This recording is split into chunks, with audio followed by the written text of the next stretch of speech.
এখন আমরা এক্সেল শিটে একটা জরিপ ফর্ম তৈরি করব, যার বিষয় হলো পড়াশোনার ক্ষেত্রে ইন্টারনেট ব্যবহারের কার্যকারিতা। এখানে 4টা প্রশ্ন থাকবে। প্রশ্ন 1, উত্তরদাতার নাম। প্রশ্ন 2, আপনার বাসায় কি কম্পিউটার বা স্মার্টফোন আছে অথবা নেই। উত্তরদাতা এটা উত্তর দিবে। এরপর প্রশ্ন 3, ইন্টারনেট লেখাপড়ায় সাহায্য করে, এর সাথে আপনি একমত নই। প্রশ্ন 4, আমি আমার সন্তানকে পড়ালেখার জন্য ইন্টারনেট ব্যবহারে উৎসাহ দেই, এর সাথে আপনি একমত নই। এই যে কোনো একটা উত্তর দেবে।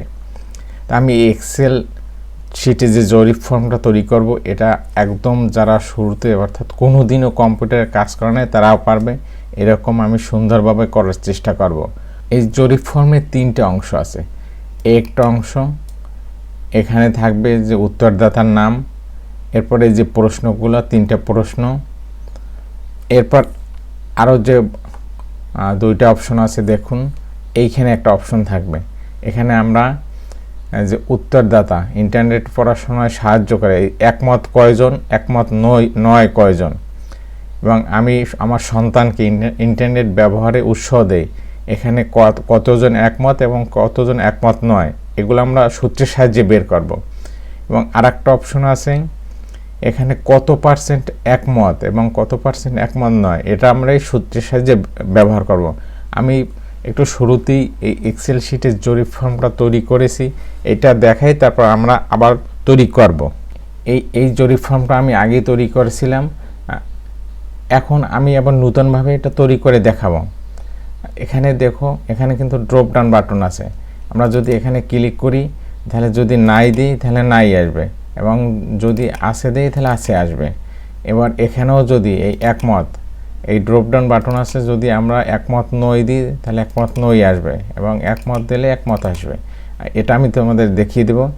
এবং এই অংশটা প্রথম অংশ। এরপরে যে দ্বিতীয় অংশে আছে এই যে সূত্রের সাহায্যে কতজন এর সাথে একমত, কতজন একমত নয়, এবং এই হচ্ছে তৃতীয় অংশ, উত্তরদাতার শতাংশ, মানে কত শতাংশ যে একমত, কত শতাংশ একমত নয়, এটা এখানে আসছে। এগুলো সূত্র প্রয়োগ করে দেখিয়েছি। এখন আমি তোমাদেরকে এটা একদম সরাসরি করে দেখাবো। এই এক্সেল শিট তোমরা কীভাবে ওপেন করবে, এই সার্চ বারে যদি এক্সেল লেখো তাহলে কিন্তু এক্সেল শিটের অপশন আসবে। এক্সেল 2013, তোমাদের 16 থাকতে পারে, 21 থাকতে পারে। এখানে ক্লিক করবা, ক্লিক করলে এটা ওপেন হবে। অথবা এছাড়া আরেকটা উপায় আছে, তোমরা রাইট বাটনে ক্লিক করবা, করে এই নিউতে আসবা। নিউতে এসে তারপর এখানে দেখবা কোন জায়গায় এক্সেল, মাইক্রোসফট এক্সেল ওয়ার্কশিট, এখানে ক্লিক করবা। ক্লিক করলে এই যে দেখো আসছে, এখানে যদি তুমি ডাবল ক্লিক করো অথবা ওপেন করো তাহলে তোমার এটা ওপেন হবে। তাহলে আমরা একটা এক্সেল শিট ওপেন করলাম। এখন আমরা এই জরিপ ফর্মটা তৈরি করব। এই জন্য আমি এই সময় সংক্ষেপ করার জন্য এই লেখাগুলো আমি লিখে নিয়েছি, এগুলো আশা করি তোমরা পারবা। এখন হিজিবিজি দেখতে, না এটা আমরা সাজাই।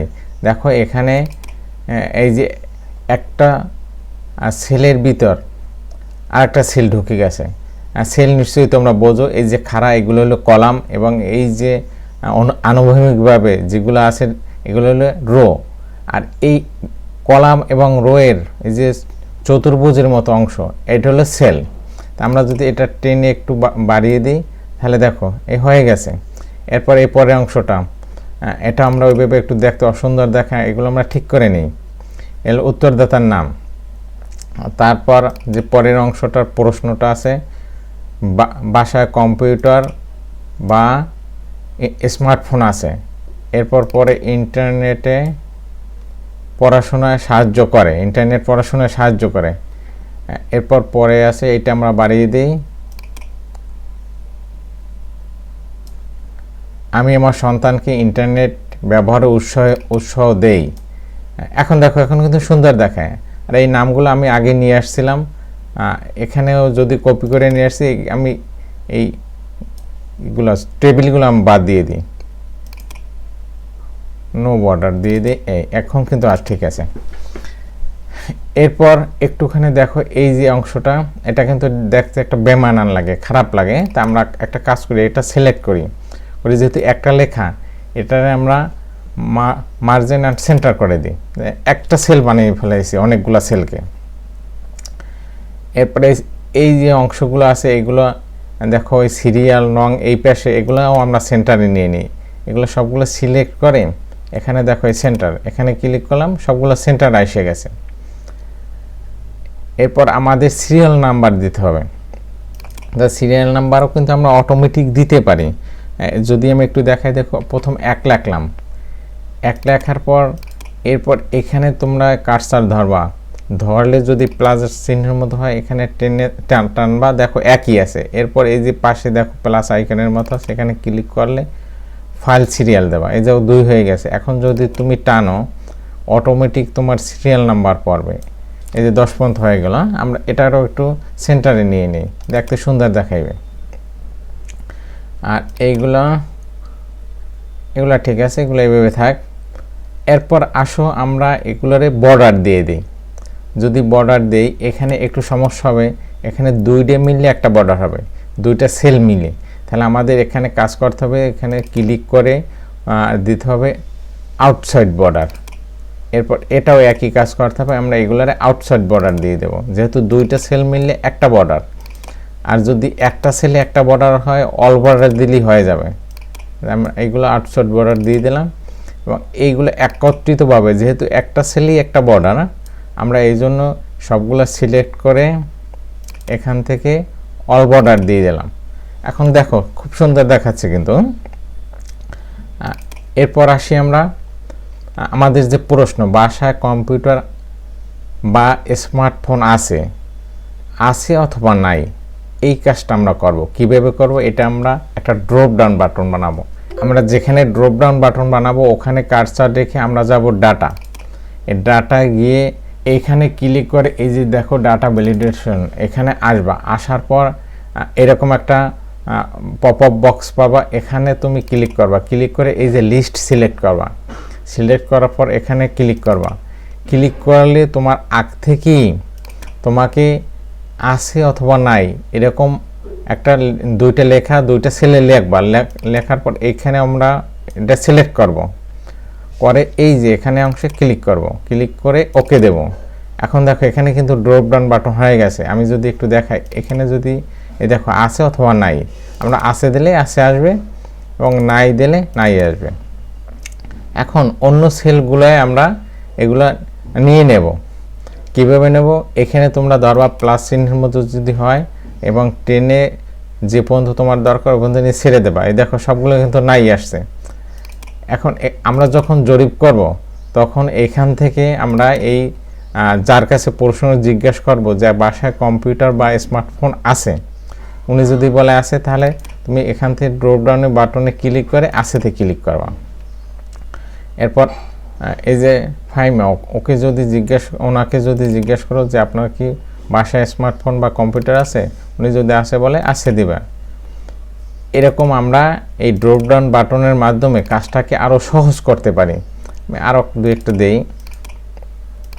এরপর আসো এখানে ইন্টারনেট পড়াশোনায় সাহায্য করে, একমত নই, এটা তোমাকে ওনাদের কাছ থেকে উত্তর নিতে হবে। আমরা এখানেও একটা ড্রপ ডাউন বাটন তৈরি করব। এই সেলটাকে সিলেক্ট করে ডাটায় যাব, ডাটায় গিয়ে তারপর এই যে ডাটা ভ্যালিডেশন এখানে ক্লিক করব, তারপর ডাটা ভ্যালিডেশন, তারপর এই যে ড্রপ ডাউন বাটন এখানে ক্লিক করে লিস্ট সিলেক্ট করব, তারপর এখানে ক্লিক করব। ক্লিক করে আমরা এই যে আরেকটা শিটে অথবা তোমরা এখানেও লিখে নিতে পারো, এখানে গিয়ে আমরা এই যে একমত নই এই 2টা সিলেক্ট করব, করে এখানে ক্লিক করব, করে ওকে দেব। এখন দেখো এখানেও কিন্তু ড্রপ ডাউন বাটন হয়ে গেছে।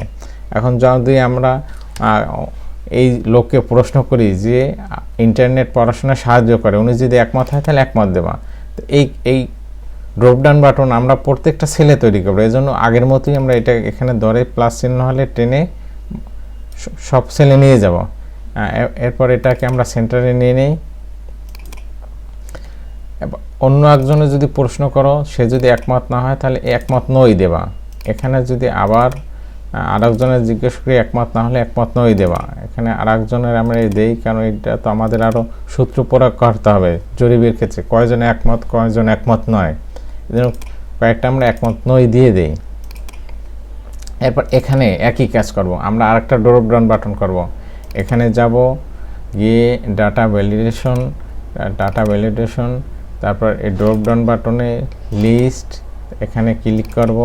ক্লিক করলে এই যে 2 নম্বর শিটে গিয়ে, এটা তো আমরা আগেই লিখে নেব, একমত নয়, এখানে সিলেক্ট করে এটা ক্লিক করে তারপর ওকে দেব। এটা হয়ে গেল ড্রপ ডাউন বাটন। এখন একমত নই দেই। এরপর আমরা প্রত্যেকটা সেলে এটা নিয়ে নেব, এখানে ধরে টেনে ছেড়ে দেই। এরপর আমরা এগুলোকে সেন্টারে নিই, নেওয়ার পর এখন কিছু আমরা একমত দিয়ে দিই।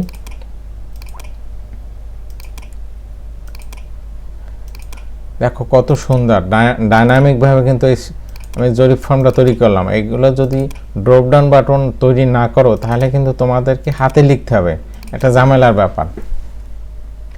এরপর আসি আমরা এটাকে একটু রং করি। তা আমরা এটা যে অংশটাকে অর্থাৎ ফিল্ড কালার দেব ওই অংশটা সিলেক্ট করবো। এই যেমন এটা আমরা ফিল্ড কালার দিয়ে এটা সিলেক্ট করলাম, করার পর আমরা এখানে হলো ফিল্ড কালার, ফিল্ড কালারে গিয়ে যদি হলুদ দিই, হলুদে দিলাম। এরপর এটাও আমরা করি, মার্জ সেন্টার করি, মার্জ অ্যান্ড সেন্টার, এটা করে দিয়ে এখানে একটা রং দিয়ে দেখতে একটু সুন্দর লাগবে, এটাকে এই রংটা দিয়ে দিলাম। এরপর এইগুলার যদি আমরা রং করি, ফিল্ড কালারে যাবা, গিয়ে তোমার যে কালার পছন্দ হয় ওই কালার দেবা। উপরের অংশে কালারগুলো দিলাম। এখন এই কালারগুলো আমরা একটু একটা সাদা রেখে আর একটা কালার করি, তাহলে দেখতে সুন্দর হবে এবং আমরা আইডেন্টিফাই করতেও সুবিধা হবে। যদি আমরা এরকম করি কাজটা, এটা দিলাম এই রং, একটা ফাঁকা রাখলাম আর একটা রং করলাম, তাহলে এটা আমাদেরকে চিহ্নিত করতে সুবিধা হবে। এই কাজটাই করি। এরপর পরেরটা, এখন আমাদের এই অংশটা করতে হবে, এজন্য আমরা আগে ফর্ম তৈরি করি, তারপর এখানে আমাদের ওই রকম একটা ফর্ম তৈরি করতে হবে। এরপর আমরা জরিপ ফর্মের দ্বিতীয় অংশ কাজ করব। এখানে আমাদের সূত্রের সাহায্যে নির্ণয় করতে হবে যে কতজন একমত, কতজন একমত নয়। আর ইন্টারনেট পড়াশোনা সাহায্য করে এখানে কতজন একমত নয়। ঠিক এখানে এই অংশটা কতজন একমত নয়, এটা আমরা সূত্রের সাহায্যে নির্ণয় করব। এজন্য আমাদের প্রথমে যে কাজ করতে হবে, আমরা আগেই জানি যে এক্সেল শিটে যখন কোনো সূত্র প্রয়োগ করতে হয় তখন সমান দিতে হয়, তা সমান দিলাম। এরপর তোমাদের বইতে কিন্তু সূত্রটা লিখে দেওয়া আছে, কাউন্ট কাউন্টস ইফ COU লেখলে এখানে কিন্তু আসা যাবে কাউন্টস ইফ, এখানে যদি তুমি ডাবল ক্লিক করো সূত্রটা আসবে। এরপর ক্রাইটেরিয়া রেঞ্জ, কতটুকু অংশের তুমি এই কাজটা করতে চাও এই রেঞ্জটা তোমার সিলেক্ট করতে হবে। তো আমার এই অংশের আমরা এটাকে সিলেক্ট করব, করার পর এখানে একটা কমা দিব, কমার পর কিসের সংখ্যা নির্ণয় করব, কতজন একমত, এইখানে এইটা সিলেক্ট করব, অথবা তুমি হাতেও লিখে দিতে পারো। এখানে দেখো B19, অর্থাৎ কলাম আছে B আর রো আছে 19। এরপর আমরা ফার্স্ট ব্র্যাকেট ক্লোজ করব, ক্লোজ করার পর এন্টার দেব। এই যে দেখো এখানে 6 জন হলে একমত। তুমি যদি গুণে দেখো 1 2 3 4 5 6, এখন একমত নয় এই অংশটা নির্ণয় করার জন্য তুমি এখানে রেখে প্লাস চিহ্ন টেনে দেবা, অটোমেটিক হয়ে যাবে। এই যে 6 আর 4 10, আমরা এখানে এখন সেন্টারে নেই, দেখতে সুন্দর দেখায়। সেইভাবে আমরা এখানেও ওই সূত্র প্রয়োগ করব। প্রথমে সমান দেব, দেওয়ার পর কাউন্টশিপ COU কাউন্টশিপ, এখানে ডাবল ক্লিক করব, তারপর রেঞ্জ সিলেক্ট করব। এটা রেঞ্জ হলে এখান থেকে এই পর্যন্ত, তারপর কমা দিব। কমা দেওয়ার পর আমরা কিসের একমত নই, একমত এটা নির্ণয় করব। এরপর ফার্স্ট ব্র্যাকেট দেব, দিয়ে এন্টার দেব। দেখো এখানে হলে 5 জন একমত, এই 1 2 3 4 5। এখন আমরা একমত নই এটা, এই দেখো এখানে আছে 6 জন একমত। এখন যদি তুমি এটা পরিবর্তন করে দাও, যেমন একমত নই, এখানে যদি এটার একমত দিয়ে দাও, দেখো এখানেও কিন্তু পরিবর্তন হয়ে যাবে অটোমেটিক, এটা তোমার কিছু কর। এরপর আসি আমরা শতকরা নির্ণয় করি। ইন্টারনেট পড়ালেখায় সাহায্য করে, কত শতাংশ মানুষ মনে করে যে ইন্টারনেটে পড়ালেখায় সাহায্য করে, এই জন্য তোমাকে সূত্র প্রয়োগ করতে হবে, তোমার সমান দিতে হবে। এরপর কোনটার তুমি শতকরা নির্ণয় করবা, যেমন এটার আমরা শতকরা নির্ণয় করব, এই জন্য এখানে ক্লিক করবা, এখানে হলে কি C19 অর্থাৎ কলাম সি এবং রো হলো 19, এটা তুমি হাতেও লিখে দিতে পারো। এরপরে এটারে আমরা ভাগ দেব, আমাদের সংখ্যা কত, এখানে আমরা 10 জনের জরিপ করছি, 10 যতজন আর জরিপ করব অত ভাগ দেবা, এরপর গুণ দেবা 100 দিয়া, গুণ 100, এরপর এন্টার চাপা। এই দেখো 70% মনে করে যে ইন্টারনেটের পড়ালেখায় সাহায্য করে। এরপর কতজন একমত নয়, কত শতাংশ, এখানে টেনে দিলে দেখো 70 আর 30 100, এটা আমরা সেন্টারে নেই।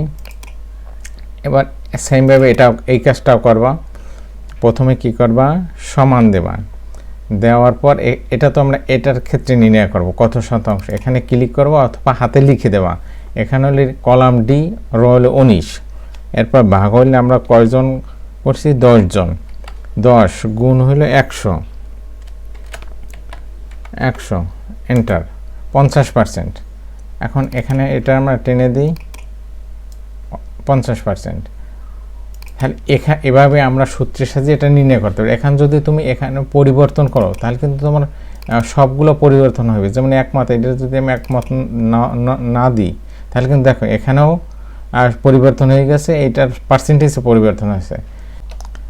এখন দেখো এই যে উত্তরদাতার শতাংশ, এইখানে এই শতাংশগুলো কিন্তু পার্সেন্টেজ চিহ্ন নাই, আমরা এখানে পার্সেন্টেজ চিহ্ন দেব।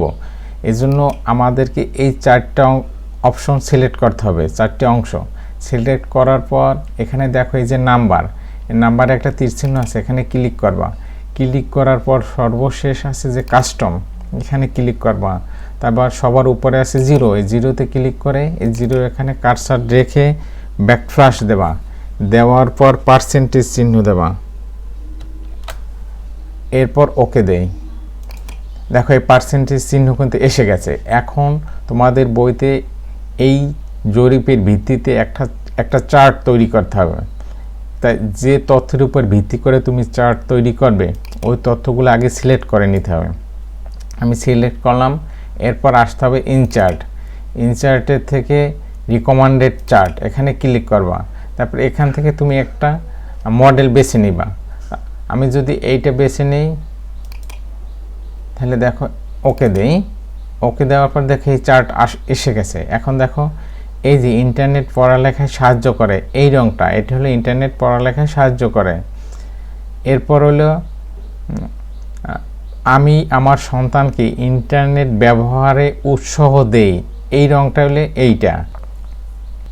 এরপর যদি তুমি এই মডেলটা পরিবর্তন করতে চাও তাহলে তোমাকে রাইট বাটনে ক্লিক করতে, রাইট বাটনে ক্লিক করার পর এখানে দেখো চেঞ্জ চার্ট টাইপ, এখানে ক্লিক করবা। এখানে বিভিন্ন ধরনের চার্ট আছে, column chart, line chart, pie chart, bar chart, তোমার যেটা পছন্দ হয় ওইটা নিবা। আমি যদি পাই চার্ট নিই, এই পাই চার্টের মধ্যে আবার একাধিক মডেল আছে, একটা আছে, একটা আছে, একটা, এটা তুমি যেটা নাও। আমি এটা নিলাম, নেওয়ার পর আমি এখানে ওকে দিলাম। এই যে দেখো এটা কিন্তু এসে গেছে। তা এভাবে তুমি যে কোনো জরিপের চার্ট অর্থাৎ একটা জরিপের পূর্ণাঙ্গ তথ্য একটা চিত্রের মাধ্যমে প্রকাশ করতে পারো।